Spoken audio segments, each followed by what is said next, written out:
amen.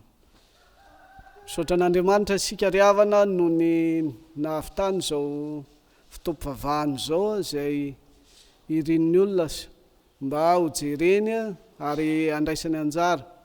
Misaotra koa ny ray aman-dreny Pastora mpitondra fileovana zay solon'ny vadiny tenany eto zay nanome anay alalana amin'ny fanaovana zao fitompivavahany zao. Tompo Jesosy hita ny fikarakarana, ny fitsaboana ny fanahy.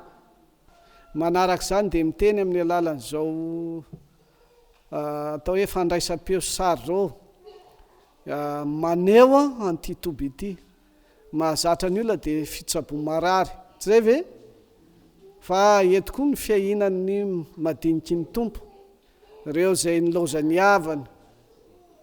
Eto Jesosy manome fialofana. Dia ity ny Betela zay fonenan'Andriamanitra zay anaiky honenanao koa. Eto amin'ity Toby ity koa no misy ny fahasamino amin'ny mahatoby azy. Fa eto amin'ity Toby ity koa misy fampianarana amin'ny fambolena. Dia rehefa avy eo hitanareo ny fambolena zay atao eto.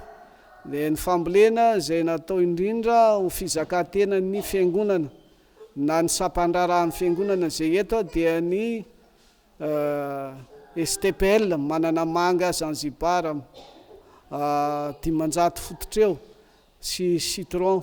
Fa ny Toby io manana dia zay ho hitantsika reo manga reo misy manga grefy etsy. Fa ny synodam-paritany koa manana sy ny fifoazany synodam-paritany zay mety tsy ho tratra.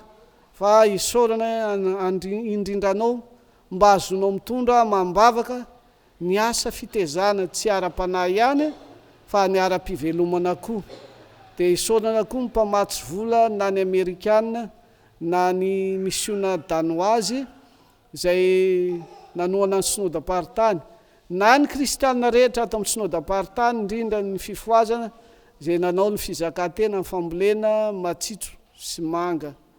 Dia zay ny teny fohy fa ny sary no anazava azy rehefa avy eo dia amin'ny marana amin'ny fotoana isika.